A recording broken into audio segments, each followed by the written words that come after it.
Bonjour à tous. Nous voici donc au dernier épisode de cette saison Conscience. Et il est peut-être bon de refaire un peu tout le parcours.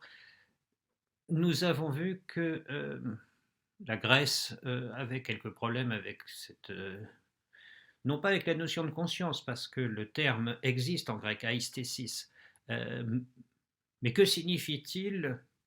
Personne ne sait trop. Et puis on s'en occupe pas. Parce qu'en Grèce, l'essentiel, c'est la contemplation, l'essentiel, c'est la connaissance. Et vous voyez, déjà, dès l'origine, eh bien, nous avons affaire à un homme qui est un petit peu réduit à quelqu'un qui connaît, comme si, comme si notre existence n'était que ce phénomène de connaissance. Alors, nous avons parcouru par la suite un certain nombre d'auteurs, Descartes, et puis nous sommes parvenus, à travers Locke, nous sommes parvenus à Hume et à la dilution, à la vaporisation, oui, le terme est assez juste, à la vaporisation du moi. Alors, retour à Locke, je vous avais dit de manière tout à fait incidente que la notion de conscience, consciousness, était venue au jour dans la théologie. Alors, pourquoi pourquoi nous sommes-nous d'une certaine manière récupérés aux branches avec saint Augustin et le texte De Trinitate? Eh bien, parce qu'avec saint Augustin, on voit la provenance immédiate de la notion de personne par rapport à la théologie. Il faut quand même avoir l'esprit assez clair là-dessus. La question de la personne, de cette espèce d'entité individuelle irréductible, singulière, irremplaçable, eh bien ça, cette idée-là est venue en Occident par la théologie. Pourquoi? Parce que la théologie a dû faire face à quelque chose d'essentiel au point de départ, mais tout de suite, à savoir comment se fait-il que le Dieu unique, il n'y a qu'un seul Dieu, que ce Dieu unique soit trois personnes. Alors, je ne le ferai pas parce que c'est bien dommage, mais je serai un peu limite là par rapport à monsieur mon ministre. Je ne vous ferai pas l'histoire du problème théologique trinitaire, mais ce qu'il faut savoir du point de vue philosophique, et strictement du point de vue philosophique, c'est que cette notion de personne est apparue d'une certaine manière secondairement dans la philosophie. Pourquoi? Ce qui est fondamental au point de départ, c'est l'effort intellectuel pour penser, pour arriver à comprendre qu'il y ait un seul Dieu, un seul, numériquement on va dire, qu'il y ait un seul Dieu, et que ce Dieu unique soit trois personnes sans être trois réalités séparées, mais unies dans une même, alors merci Saint-Augustin, unies dans une même existence. Voilà, c'est une existence unique, c'est une existence unique qui est l'existence des trois. Ne me poussez pas plus loin, j'irai pas. Mais vous voyez que là, qu'est-ce qui se passe? Eh bien, il s'est passé que la théologie, très très vite, hein, dès la fin du 1er siècle, le problème est posé, et début du 2e siècle, avec Ignace d'Antioche, là, il va falloir réfléchir. Bien. Comment dirais-je, cette certitude dans la foi d'un Dieu en trois personnes va amener par ricochet, on va dire, va amener par ricochet à se dire, mais et l'être humain, c'est quoi? Est-ce que c'est une personne, un je, un moi, mais est-ce que cette personne, je peux, ou je dois la penser comme je réfléchis sur l'être trinitaire, etc., etc. Donc vous voyez, il y a eu une espèce de, petit à petit, progressivement, une espèce de déplacement de la question théologique vers la question philosophique. Et c'est pour ça d'ailleurs qu'au XVIIe siècle, on retrouve cette problématique. La problématique s'est d'abord posée À l'intérieur de la théologie, est-ce qu'il y a trois consciousness dans la Trinité, ou est-ce que ça n'est qu'une seule consciousness qui est, alors qui n'est pas commune, ça le terme n'est pas juste, mais qui est celle des trois? Et par contre-coup, Locke va prendre la balle au bond et va essayer de réfléchir à ce qu'est l'humanité avec cette notion. Donc vous voyez, ce qui est un peu compliqué pour nous, si nous voulons être un peu honnête en tant que philosophe, ce qui est un peu compliqué, c'est que derrière tout ça, derrière toute l'élaboration de la notion de conscience, et jusqu'à Heidegger, enfin Heidegger n'est pas la fin, c'est un peu le début du 20e et du 21e siècle. Mais jusque-là, cette notion de moi, de jeu, de conscience, etc., etc., etc., et, comment dirais-je, est assujettie, le terme n'est pas forcément faux, est assujettie à la réflexion théologique. Alors, à quoi ça te sert de réfléchir à tout ça?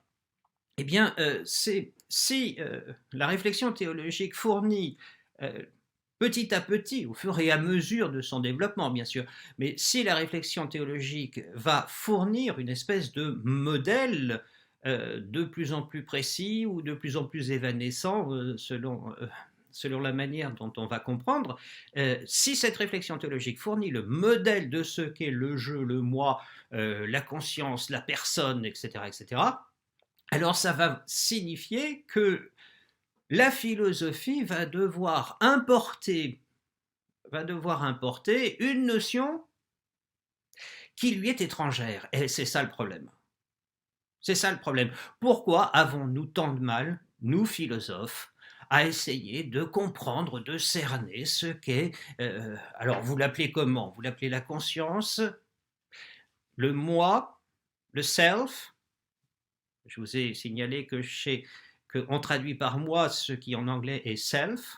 Déjà, on ne sait pas trop où on va. Est-ce que nous avons en philosophie les moyens de traiter cette question qui est en même temps une question un peu curieuse puisqu'elle n'est pas homogène à la philosophie? Pourquoi? Eh bien, tout simplement parce que si la philosophie consiste à décrire de manière la plus juste possible, ou la moins inadéquate possible, l'existence humaine, eh bien lorsque moi, philosophe, enfin non, lorsque un philosophe, oui, ici ça n'est que de la théologie, hein, la philosophie c'est quelque part par là-bas, bon, si moi, philosophe, je veux décrire aussi justement que possible la condition humaine, est-ce que je vais partir de moi-même? Et c'est ça. Vous voyez bien que là, on pose la question, j'allais dire, là où ça fait mal. Pourquoi?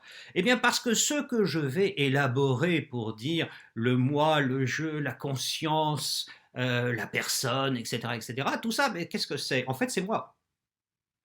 En fait, je vais élaborer, et c'est toute l'histoire de l'élaboration de cette notion que je suis en train de faire. En fait, ce que je vais élaborer, c'est une image de l'homme. Et cette image de l'homme, elle est une image de l'homme à un point précis de son développement, à savoir, moi, dans mon bureau, avec mon intelligence, avec mes capacités, etc. Et donc, là, que se passe-t-il? Eh bien, il se passe que cette notion dont nous avons essayé de la cerner à travers un certain nombre d'auteurs, depuis l'Antiquité grecque jusqu'au milieu, du premier du XXe siècle, pardon, j'en perds un peu la boule. Cette notion que nous avons essayé de cerner, en réalité, c'est une notion qui est une espèce d'autoportrait de la pensée philosophique. Et pourquoi y a-t-il tant de problèmes bioéthiques actuellement? Tout simplement parce que cette notion de personne n'est pas homogène. à la pensée philosophique, dans la mesure où l'homme philosophique se dresse un autoportrait en pensant la conscience, en pensant la pensée, par exemple, en pensant le Dasein. Ben, le Dasein, c'est qui? C'est Monsieur Heidegger qui se regarde dans une glace et qui analyse ce que c'est que. Mais vous voyez qu'à partir de ce moment-là, cette notion de personne, de conscience, etc., est hors de prise lorsque lorsque nous avons affaire à une humanité que je vais dire réduite. Lorsque nous avons affaire à une humanité réduite, c'est-à-dire à une humanité qui n'a pas les mêmes propriétés que l'homo philosophicus, que l'homme philosophique, eh bien comment allons-nous penser? Je vais penser la conscience. Je vais m'appeler Locke, je vais penser la conscience, ou je vais m'appeler Kant, ou je vais m'appeler Hegel. Je vais penser cette conscience dans un rapport avec le monde, etc. Oui, et un autiste, comment je fais? Un schizophrène, comment je fais? Je ne peux pas, avoir accès à cette réalité qui, tout à coup, devient évanescente, mais pas au sens de Hume. Tout à coup, je dois m'apercevoir et je dois confesser, pardonnez-moi du terme, je dois confesser, moi philosophe, que là, je n'ai pas les outils. Alors, est-ce que je vais basculer dans la psychologie, la psychiatrie, etc., en disant, moi philosophe, ce que je peux faire, c'est penser une humanité à mon image, c'est-à-dire supérieurement intelligente, capable de réfléchir, capable de se penser elle-même, capable de s'auto-déterminer, la liberté, blablabla. Et à partir de ce moment-là, je dis, eh bien, il y a une part de la condition humaine, n'est-ce pas, que je ne peux pas cerner. Et là, bah, je refile la patate chaude à mes petits camarades psychologues, psychanalystes, tout ce que vous voulez, parce que là, j'ai plus les moyens. Bon, mais vous voyez que nous avons un problème. Nous, philosophes, nous avons un problème avec cette fichue notion de conscience, moi, personne, etc., etc. Là, j'allais dire, nous avons un panel, oh zut, nous avons un éventail, on parle de la France, nous avons un éventail de possibilités et de significations extrêmement vaste et peut-être trop vaste pour que nous puissions le cerner. Donc, il va falloir nous souvenir, dans les saisons à venir, il va falloir nous souvenir que très humblement, en tant que philosophe, très humblement, nous allons essayer d'explorer quelques facettes de cette notion de moi, de jeu, de personne, etc. Donc à travers le temps, à travers l'altérité, à travers quantité de choses. Mais il faut que humblement nous sachions que ce dont nous allons parler à partir de maintenant, eh bien, ma foi, on va faire ce qu'on peut avec ce qu'on a.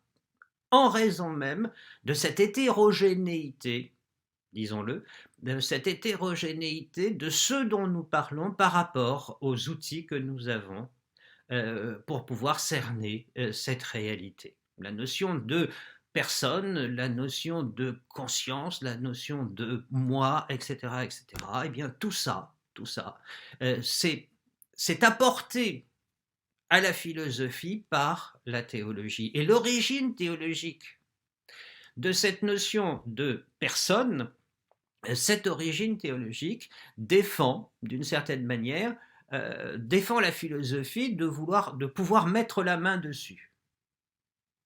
Voilà. On peut dire ça comme ça. Donc, nous allons humblement, autant que faire se peut, rester ce que malheureusement nous sommes, à savoir philosophes, et entrer petit à petit dans cette notion, dont nous avons vu que nous n'avons que très peu de moyens, Bah, avec le peu de moyens que nous avons, nous allons essayer, dans la saison prochaine, de voir comment cette notion va pouvoir se déployer et jusqu'où nous allons pouvoir aller dans une réflexion strictement philosophique, ce qui est bien gênant parce que, si je m'écoutais, je vous ferais avant tout, avant de commencer, j'allais dire, je vous ferai un peu l'histoire de la théologie trinitaire entre entre la rédaction des évangiles et à peu près le VIe siècle. Mais ça, j'ai pas le droit, je le ferai pas, vous le savez. Donc, bah, nous allons faire petit avec les petits moyens de la philosophie. Voilà. Je vous souhaite un excellent temps pascal et surtout reposez-vous bien.